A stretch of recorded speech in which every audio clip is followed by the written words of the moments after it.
જાફરાબાદમાં ભાજપનો ભવ્ય વિજય। જિલ્લા પંચાયતની બંને અને તાલુકા પંચાયતની 14 બેઠકો પર કેસરીઓ લહેરાયો।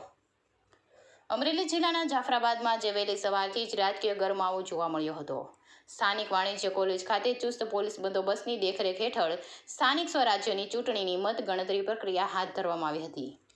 વહીવટી તંત્રની સતર્કતા અને પોલીસના લોખંડી બંદોબસ્ત વચ્ચે શરૂ થયેલી આ મતગણતરીમાં શરૂઆતથી જ ભાજપનો દબદબો જોવા મળ્યો હતો। જાફરાબાદ તાલુકાની બે મહત્વની જિલ્લા પંચાયત બેઠકો જેવી કે નાગેશ્રી અને ટીંબી પર ભારતીય જનતા પાર્ટીના ઉમેદવારોએ શાનદાર પ્રદર્શન કરી વિજય મેળવ્યો છે। બીજી તરફ તાલુકા પંચાયતની કુલ 16 બેઠકોના પરિણામો પણ ભાજપ તરફી રહ્યા હતા।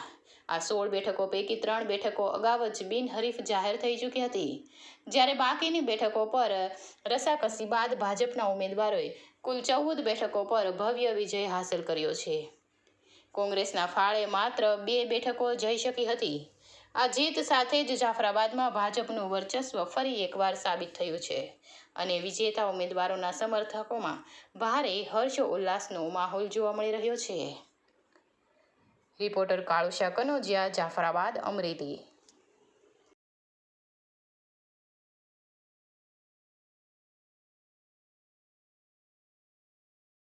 રોજ સ્થાનિક સ્વરાજની ચૂંટણી તાલુકા પંચાયત જિલ્લા પંચાયતના પરિણામો આવવાના હોય ત્યારે જાફરાબાદ તાલુકામાં ભારતીય જનતા પાર્ટીની ભવ્ય વિજય સાથે તાલુકા પંચાયત તેમજ જિલ્લા પંચાયતના ઉમેદવારો વિજય થયા છે। ત્યારે હું જાફરાબાદ તાલુકાની તમામ જનતાનો ભારતીય જનતા પક્ષ પ્રત્યે વિશ્વાસ મૂકવા બદલ તમામનો હું ખૂબ ખૂબ આભાર માનું છું। પરમાર મહેશભાઈ ગીગાભાઈ હેમાળ તાલુકા પંચાયત છે અને ભાજપમાંથી આપણે ઉમેદવારી કરી હતી અને વિજેતા જાહેર થયા છે।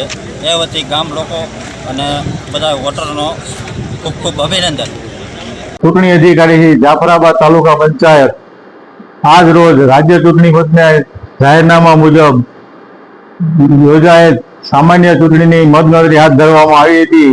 જે અંગે જાફરાબાદ તાલુકામાં જિલ્લા પંચાયતની 2 બેઠકો આવેલી હતી। એક 24 નાગેશ્રી અને 29 ટીંબી બંને બેઠકોમાં ભારતીય જનતા પાર્ટીના ઉમેદવાર વિજેતા જાહેર થયેલ છે। ત્યારબાદ જાફરાબાદ તાલુકા પંચાયત હેઠળ કુલ 16 બેઠકો આવેલી હતી, જેમાં પ્રથમ તબક્કે 3 બેઠકો બિનહરીફ થઈ ગયેલી હતી અને 13 બેઠકોમાં હરીફાઈ થઈ હતી। 13 બેઠકોની આજે મતગણતરી હાથ ધરવામાં આવી હતી, જેમાંથી 11 બેઠકો ભાજપે મેળવેલ છે અને ભારતીય રાષ્ટ્રીય કોંગ્રેસે 2 બેઠકો મેળવી વિજેતા થયેલ છે।